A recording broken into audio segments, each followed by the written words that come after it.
je vais vous montrer les principales attractions touristiques qu'on peut retrouver ici à Hanoï. C'est mieux quand il fait beau quand même. Hein. Leur prière. Donc là, il y a le tambour. Les préparatifs pour le TED Festival qui aura lieu dans... C'est pas beau ça. Il est 6h30 et on est censé arriver vers 13h, 14h à peu près. À Sapa. On continue la marche les amis. 40 minutes par là. Let's go. Est-ce que c'est pas magnifique? Regardez-moi ça, Sapa de nuit. Ok les amis, j'espère que ça va bien. Alors je me trouve aujourd'hui au Nyok Sun Temple. Donc c'est le temple au milieu du lac de Hanoï. Là-bas, comme vous pouvez voir, c'est la tour de la tortue. En tout cas, comme vous pouvez voir, ça fait super plaisir. La première fois que j'étais venu ici, c'était l'été dernier. Et il faisait un temps vraiment éclaté. Il pleuvait, mais vraiment des cordes. Donc c'est sûr que c'est beaucoup plus sympa comme ça. Donc voilà, l'idée c'est qu'aujourd'hui, je vais vous montrer les principales attractions touristiques qu'on peut retrouver ici à Hanoï.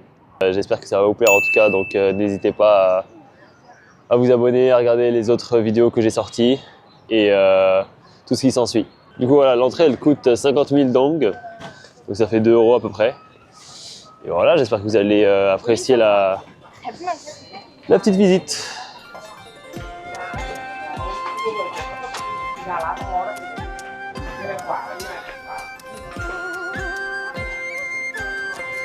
C'est mieux quand il fait beau quand même. Hein.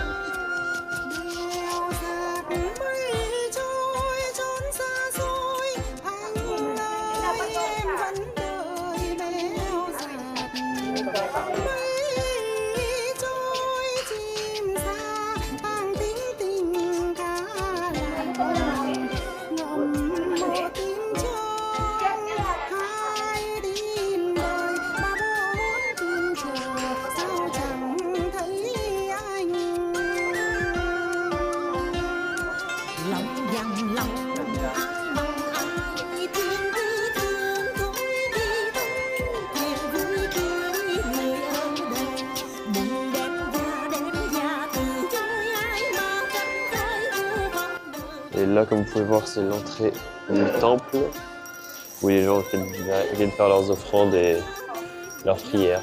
Donc là, il y a le tambour juste ici qui permet de célébrer les festivités.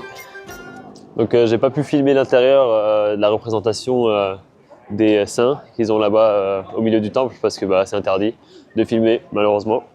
Mais en gros, ce qu'il y a, c'est des représentations du coup sous forme de statues de personnes, je pense, importantes, des ancêtres ou des pieux prédécesseurs, on va dire, de l'époque et de leur religion. Du coup, voilà, vous n'avez pas raté non plus grand-chose, mais voilà, c'est à ça que ça ressemble. Et il y a aussi une sorte d'hôtel où les gens déposent des offrandes. Donc, il y a alors, là, il y a de l'encens, mais c'est pas ça ce que je voulais dire.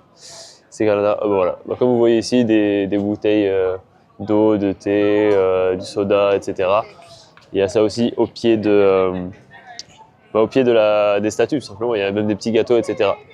Du coup, voilà, c'est pour faire des offrandes, pour certainement attirer la bonne chance et la fortune pour les prochaines années.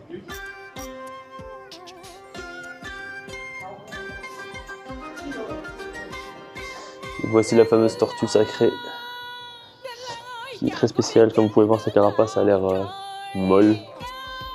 Donc voilà, la tortue, symbole de longévité, de patience et de prospérité. Là derrière, la tour de la tortue sacrée qu'on peut retrouver au milieu du lac.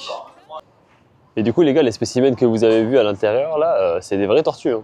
Elles sont du coup, bon, je sais pas si elles sont empaillées ou du moins baignées dans un liquide qui permet de conserver la chair et éviter la putréfaction. Mais du coup, c'était des vraies tortues qui vivaient dans le lac, où elles pesaient 250 kg pour la première et 169 kg pour la deuxième. Elles mesurent 1,80 m de long, ce qui est immense pour une tortue. Les 4 animaux sacrés de la culture et légende vietnamienne sont la tortue, la licorne, le phénix et le dragon. Voilà. Comme ça, vous dormirez plus intelligent ce soir. Et voilà, je pense que vous avez reconnu l'endroit. Je suis juste à côté de la mosquée que je vous ai montré dans l'épisode 1 à Hanoï. Donc à ce que je vois, les préparatifs pour le TED Festival qui aura lieu dans une dizaine de jours à peu près battent déjà leur plein. Donc c'est très joli. Il y a des petites décorations là, il y a des têtes, des cochons, je ne sais quoi, des décorations comme ça, des pétards, feux d'artifice. Et là il y a la rue des Fleurs. C'est beaucoup plus animé que la dernière fois. Enfin, ce qui est bien, c'est que quand il fait beau comme ça, c'est encore plus joli. Voilà, la rue des Fleurs, comme vous avez vu dans l'autre épisode. Voilà. Qu'est-ce que vous en pensez? Alors, je me trouve actuellement au mausolée de Ho Chi Minh. Regardez-moi ça. C'est d'une pure beauté. Et la nuit, c'est encore plus beau parce que c'est illuminé. Du coup, on peut bien voir à quoi ça ressemble. Alors, on passe sur cette route là-bas, là. Vous voyez les voitures. Et c'est vraiment magnifique. Ah ouais. Et je sais pas pourquoi il y a des gens qui marchent à l'envers. Voilà. Le garde républicain. Et des gens qui marchent à l'envers. Billie Jean is not my lover.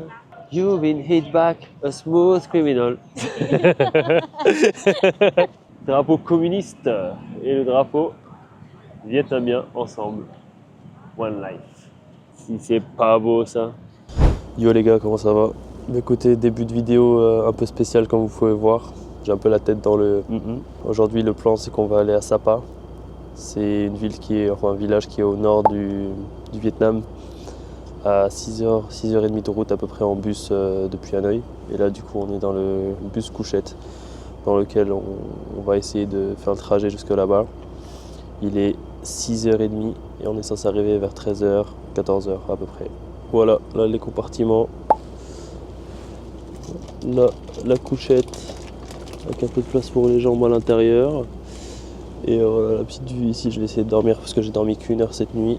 Parce que du coup, je me matais un petit film hier et je me suis dit que ça allait servir à rien de dormir que 2 heures. Merci de me suivre comme d'habitude. Prochaine vidéo ce sera aux 100 abonnés, pas avant, donc je compte sur vous. L'idée c'est que vraiment on va essayer de faire grossir la chaîne au plus vite et au mieux. Donc lâchez un maximum de likes, de commentaires, d'abonnements et la cloche et partagez autour de vous pour les gens que ça intéresse. Allez, je vous dis à très bientôt. Ciao la Nomad Team. Et les amis, vous devez vous dire mais qu'est-ce qu'il fait dans cet accoutrement Nomad Sensei? Regardez, je suis arrivé à Sapa. Là comme vous pouvez voir il y a le lac au bout, il y a un petit lac ici aussi, c'est assez sympa. Mais voilà, comme vous pouvez voir la brume, les nuages, le froid.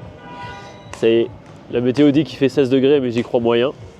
Je pense qu'il fait plutôt dans les 8 degrés en réalité, voire même en dessous. Et voilà quoi, donc on a dû sortir la chapka, la doudoune, le manteau, le pull, les gants bientôt. Donc là j'ai un peu froid aux mains là. Du coup voilà, donc l'idée d'aujourd'hui ça va être quoi? Donc j'arrive à Sapa, je vais vous montrer un petit peu à quoi ça ressemble, de jour et de nuit. Et là on va faire à peu près 40 minutes de marche pour aller se retrouver dans un village qui s'appelle Cat Cat Village. Donc voilà, donc l'idée qu'est-ce que c'est qu'on va aller voir les Hmong. C'est une ethnie qui vit entre le Laos, le nord du Vietnam et la Chine, surtout au Laos aujourd'hui quand même, et qui ont leur propre dialecte, etc. Ils vivent en général en communauté dans plusieurs villages, et même leur dialecte diffère en fonction des villages. Du coup voilà, ils ne parlent pas tous la même langue. Je suis déjà allé une fois en été, et là ça va être l'hiver, donc on va voir si ça va être différent. J'espère qu'on aura une belle vue sur les rizières, parce qu'il y a un peu de brume donc c'est dommage, au pire on y retournera. Dans mes souvenirs c'était un très joli village avec des belles architectures et aussi des gens super sympas. Donc on va essayer de les retrouver et je vais essayer de vous montrer un petit peu tout ça. En tout cas je vous laisse profiter de la vue de Sapa et je vous dis à tout à l'heure. Donc voilà, comme vous pouvez voir Sapa c'est une ville qui est assez touristique, donc elle est assez développée. D'ici on peut prendre le téléphérique pour aller à Fansipan qui est du coup le toit de l'Indochine. Donc l'Indochine c'est la péninsule qui est en Asie du Sud-Est, qui inclut du coup le Cambodge, la Thaïlande, le Myanmar ou la Birmanie. le Vietnam et la partie sud de la Chine, donc que deux régions, que deux provinces dont j'ai oublié le nom malheureusement.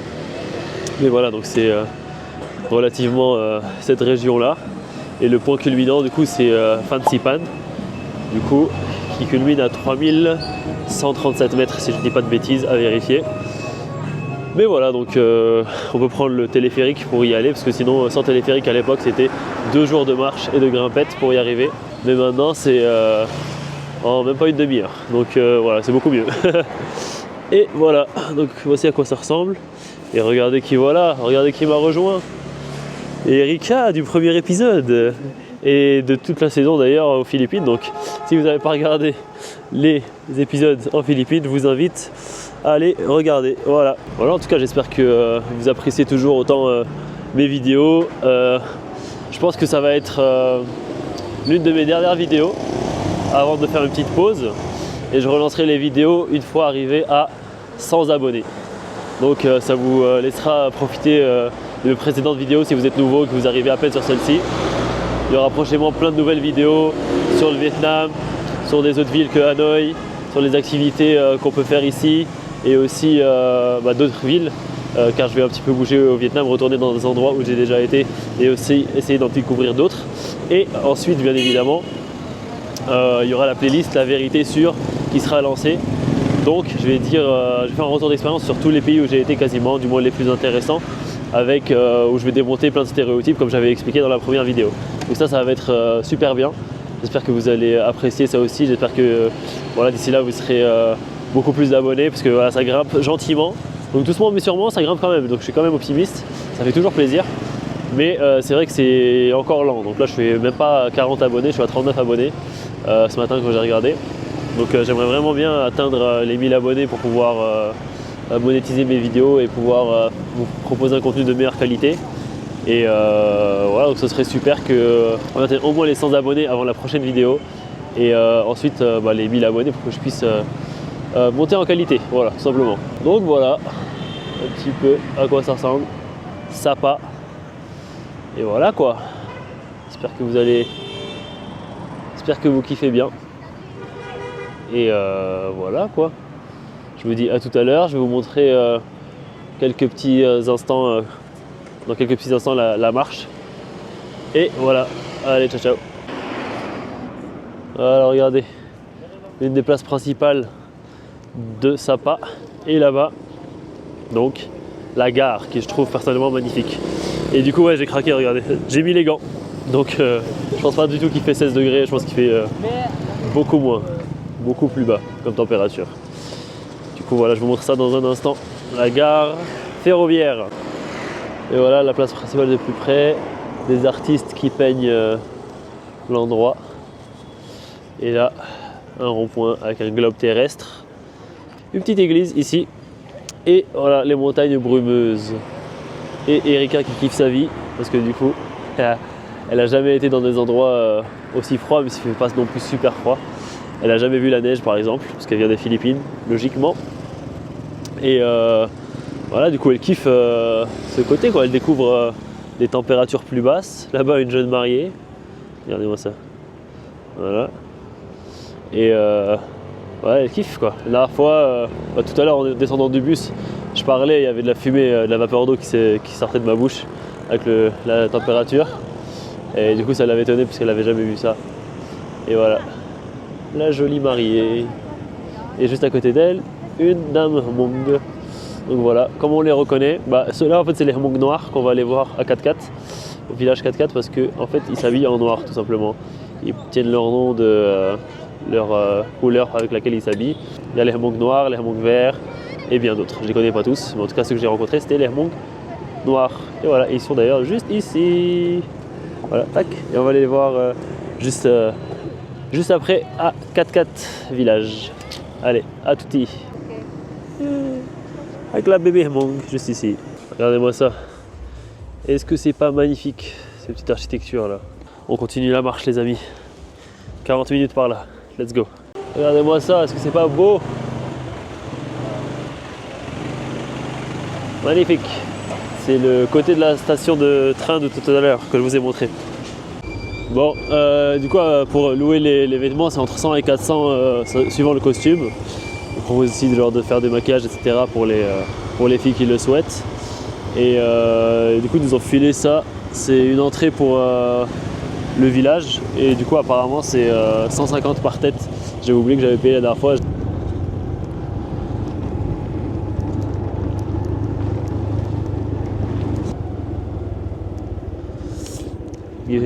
Alors ça, c'est la station, ils prennent les tickets. Du coup, l'entrée.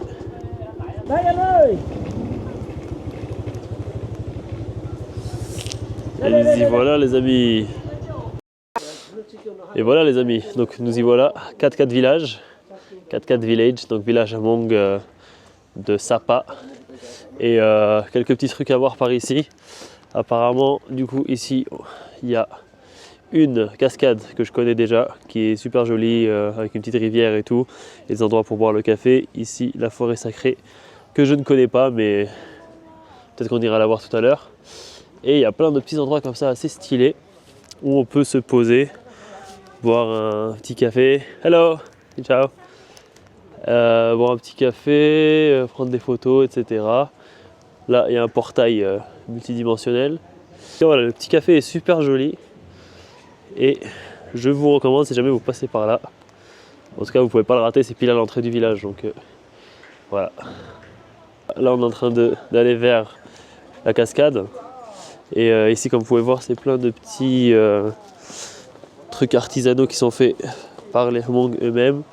Donc les Hmong noirs, parce que du coup, vous pouvez voir la couleur des vêtements. Malheureusement, c'est très brumeux, donc on voit pas grand-chose. Mais ça peut être assez sympa aussi.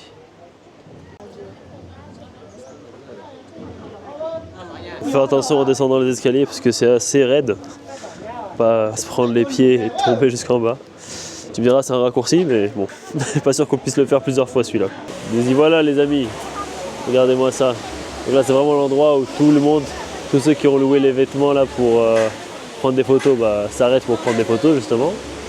Et regardez-moi ça, est-ce que c'est pas magnifique? Donc là du coup il y a des vêtements traditionnels pour hommes, pour femmes comme je vous avais dit. Là, la petite rivière, comme promis, la cascade là-bas. Alors, je vais zoomer un peu, mais j'irai la voir de plus près, ne vous inquiétez pas. Et regardez-moi ça. Cette vue magnifique.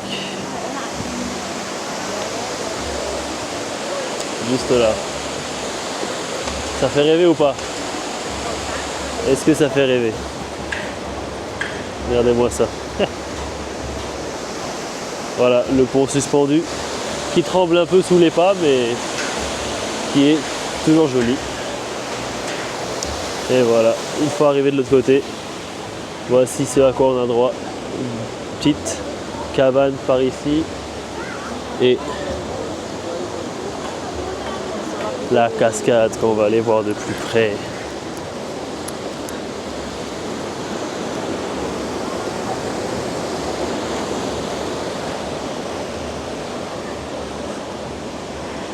On peut même monter, dans mes souvenirs on pouvait monter dans ces petites cabanes dans les bois, enfin ces petites palissades, je ne sais comment ça s'appelle, en forme de cœur, petite estrade. Mais là ils l'ont enlevé, ils ont enlevé l'échelle. Ouais, je vois pas d'échelle. Ah oui, là c'est la centrale hydroélectrique de l'époque qui est actuellement fermée. Bon, malheureusement c'est assez pollué. Vous pouvez voir ici les gens ne sont pas très soigneux, du coup si vous venez par ici, faites attention à ne rien jeter par terre. Et voilà la cascade. Là les amis, ce que je vous propose, c'est de découvrir une maison typique Hmong où se font plusieurs cérémonies. Donc là parfois ils font un spectacle, je ne sais pas à quelle heure sera le prochain, j'espère qu'on va pouvoir en regarder un. Et en fait ils font de la musique et de la danse et on peut même se joindre à eux. Et voilà, je trouve ça super joli. Avec les portraits des grands-mères Hmong.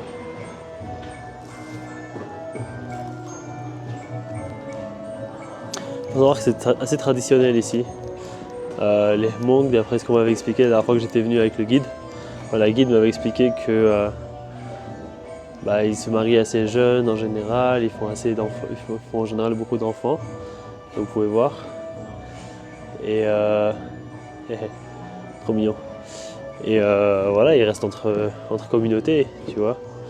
Donc en général, ils se marient avec les gens des villages voisins. Ou, voilà, c'est toujours des mariages où ils se connaissent plus ou moins quand même. Donc ça permet d'avoir une certaine vision une certaine vue sur l'éducation du futur marié ou de la future mariée.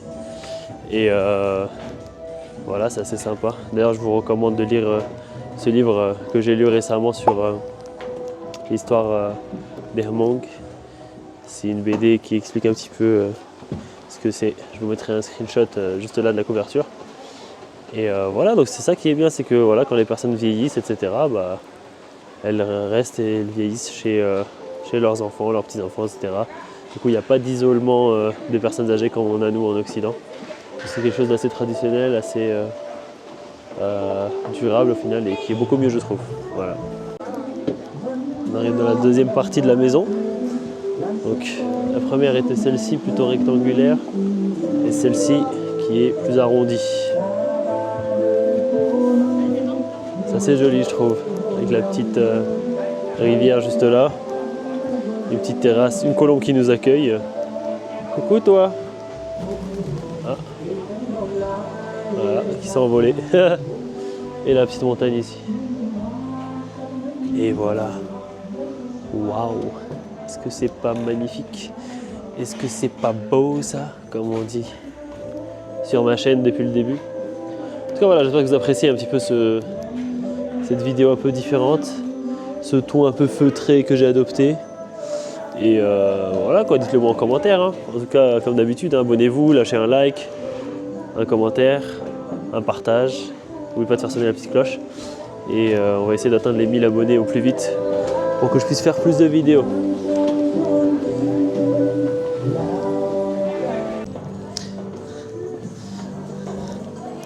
Bon.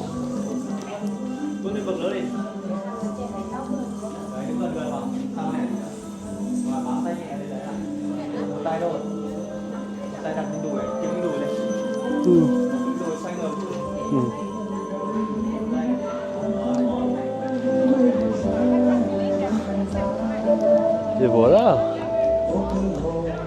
Qu'est-ce que vous en pensez? Est-ce que c'est beau ou pas?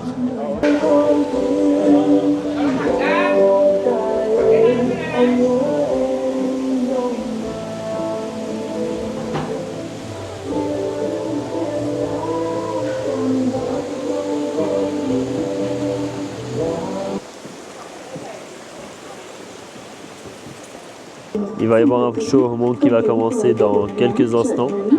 J'espère que ça va être cool. Première fois pour moi. Du coup voilà, j'espère que vous allez kiffer.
Alors ça c'est le show que j'avais vu la dernière fois à l'intérieur de la maison.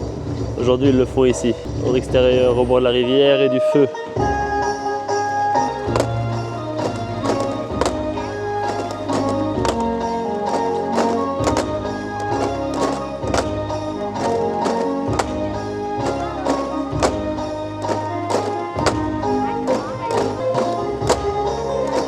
Let's go.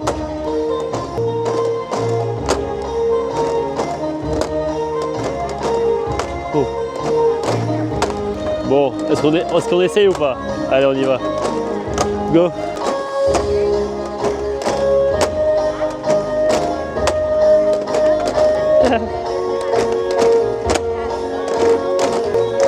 Voilà, c'est pour vous les gars. Pour les 1000 abonnés. Let's go.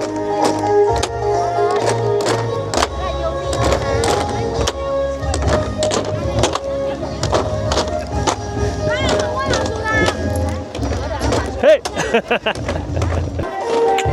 Alors, est-ce que vous avez kiffé? Est-ce que vous avez kiffé ou pas? Est-ce que ça mérite 100 likes ça au moins? Ou 1000 likes?